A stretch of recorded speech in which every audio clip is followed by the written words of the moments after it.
I'm your host, Jeff Sart. We're going to take you behind the scenes with the craft distillers who are pouring their heart and soul into crafting the next version of America's spirit. This is the Great American Whiskey Cookers.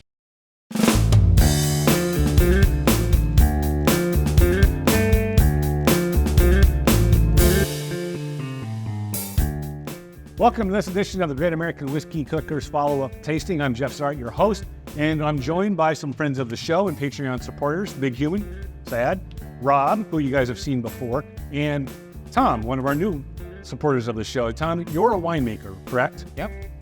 And so it's here in Iowa. You have a small winery. Yep. Right? Family operated and owned and everything. So yeah. You've been making wine for how long? About 13 years at this point. Okay. Yeah. So tasting alcohol is nothing new to you. Correct. Right? Yep. How often do you drink whiskey? Not terribly often. Probably once every week or two. Okay. So you're in there. Casual. Yeah, exactly. Very casually. Kind of like Rob. Is it? Yeah. Kind of a casual whiskey Yes, drinker. I would say. Dad probably drinks a little bit more whiskey. I have had to back off. Yeah. So that happens. You enjoy it. I enjoy it though. So here's what we're going to do. We're going to try a whiskey. We're going to try this blind. So I'm not going to tell you the distillery. I'm not going to tell you the brand. You don't get to see the bottle. I'm not going to tell you the proof. Nothing. You're going to try it completely blind. The only rule I have is if you don't like it, perfectly fine. You've got to describe what you don't like about it so that the distiller has something that they can decide whether or not they want to do something with it or not. Fair enough? So go ahead and take your glass. I poured this in a different room, so these guys have no idea what bottle this came from out of my collection, and so they have no idea what it is. So bring it up nice and easy to your nose. What are you getting? I got like a golden raisin. Really? Yeah. And then I have like a meadow. No flowers, just a meadow. A meadow of like Green grass. Yep. Okay. I'm still working on it a little bit, but Pleasant or not? I think it's mostly pleasant. I'm getting a pinch of sweetness. I can't tell you exactly what of sweetness I'm getting, Okay. but it's definitely somewhat floral or perfumey to I me. was gonna ask if it's a floral sweetness. Yeah. 'Cause that's kind of what I was thinking. Yeah. Thanks for the validation there. Oh, I was flat out just about to ask. Oh yeah. Sure. I'm lost in my meadow. You guys are over there, in the flower shop. You're Dorothy from The Wizard of Oz, just running through the meadow. No flowers, no nothing. A few opioids in there, Here we go. I do get a little peppery too. Do you? Just a little bit now. Okay. Yeah. So put it on your palate. See what you Peppery. think. Beside that floral, I'm definitely getting some oakiness and everything, of course. Okay. So it's not bad on the nose. It's pleasant on the nose. Is what you said. Actually, I really like the aroma of this one. Good. Yeah. What are you thinking? Very musty. Musty? Yeah. I picked that up Yeah. out of this one. That's the first flavor that got hit with that just first little sample. Did it kind of smack you at the very front of the palate? Yeah. Yeah. Yep. Then it's basically going back towards the middle of the palate. Is it a long finish for you? Or? It's a long one, and I got the oaky flavor going through. Okay. Just a little sweet, not bad. Very viscous as far as thick. Yeah. Okay. Yeah. All right.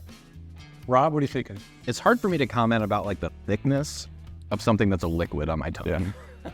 So think of it from an aspect of like water compared to oil, right? Yeah. You know how oil, it's got that really viscous, thick, yeah, or a heavy wine, right? A heavy wine has got that really kind of thick, it kind of weighs your tongue down, whereas like water or something that's very thin doesn't.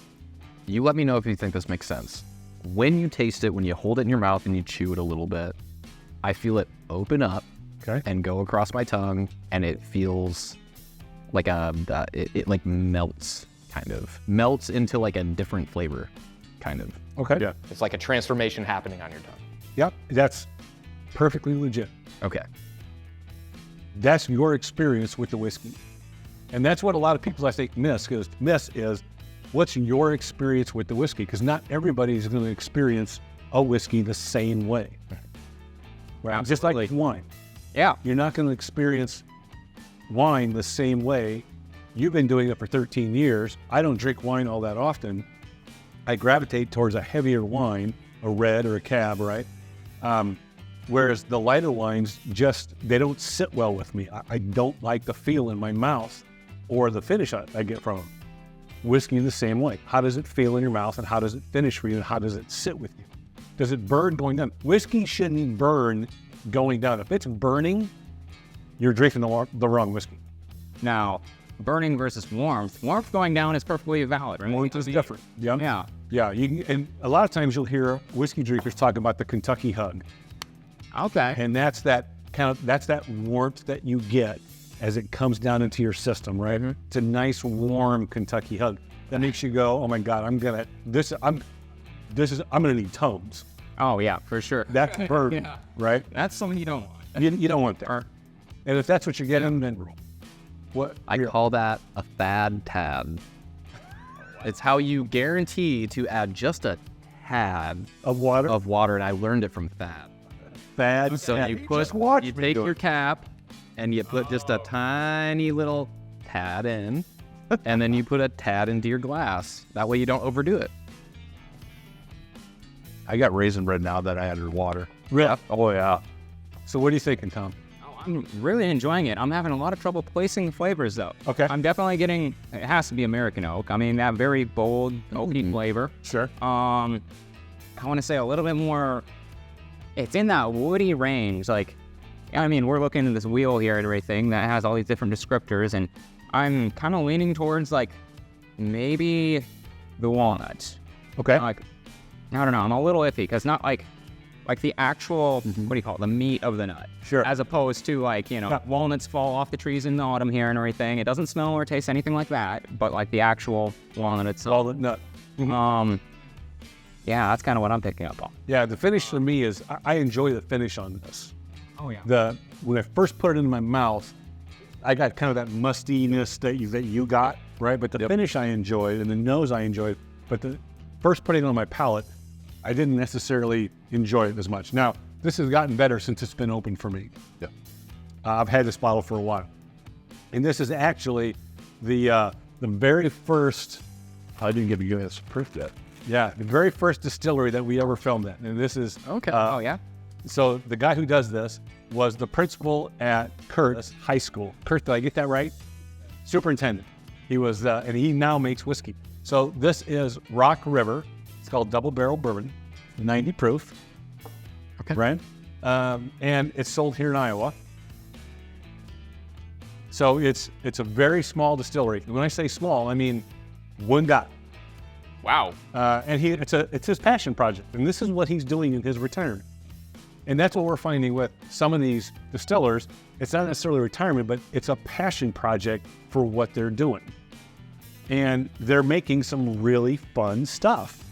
Oh hey, that's what you want. You want the people that are making it to be passionate about it. Right. That's what makes it really good.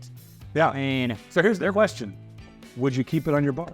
this one I absolutely would. Would you? Yeah, I like those bold flavors. All I'm having trouble actually pinpointing what they are. I really like it. Like, yeah. Then? But I got to compete with you, and so I'd put it on mine. Just for something different, because of the fact that it comes in with that mustiness that I'm not used to. Right. And then how it finishes. Okay. And with the fact that I added that little bit of water, And it opened up. and it opened up, and I got that raisin bread that it was like, wow, that's enjoyable for on the nose. And then it was nice and sweet as it came across the palate. I did like it. So yeah. Okay. You said raisin bread. Yeah. I don't know if I personally agree with the raisin part of that, but like the breadiness comes through for me. Yeah. Almost like a toasted piece of bread a little bit. And that's a fairly common note in some whiskeys, is a bread note. You'll get that quite frequently. I picked that up in a lot of them. Okay. In a lot of whiskeys is that bread note. A lot of times whiskey geeks will talk about like a fresh bread or the doughiness of the bread. Sure. Right? So that's not surprising. I think I would definitely keep this on the bar. Yeah. Yeah. And it came back from, with the fact that I had that raisin on the smell coming across. That's where I went with the raisin bread. Yep. The flavors all got to know each other. That's great. Guys, thanks for doing this. Tom, thanks for being here. Sitting down and enjoying this with us and trying out some whiskeys. I'm Jeff Start for the Great American Whiskey Cookers. Hey, check us out on the socials. Check us out on our Patreon page. Subscribe. We would love it if you would. And you never know, you might get invited out here to do a tasting with us. If you subscribe, you'll definitely get to see some behind-the-scenes footage and some exclusive content. Please check us out and join. Until next time, if you can't be good at it. See ya. Thank you.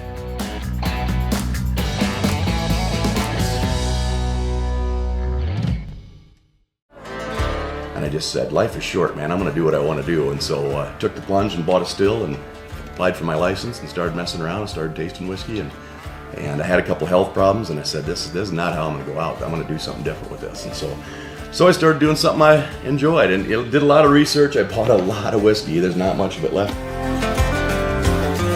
This is what's called double barrel bourbon. Kind of figured out what I liked and kind of figured out what that mash bill was. And so the biggest thing is with whiskeys, there's so many variations, just like a craft beer. It depends on the mash bill. It depends on the barreling. It depends on the barreling effects, those sort of things.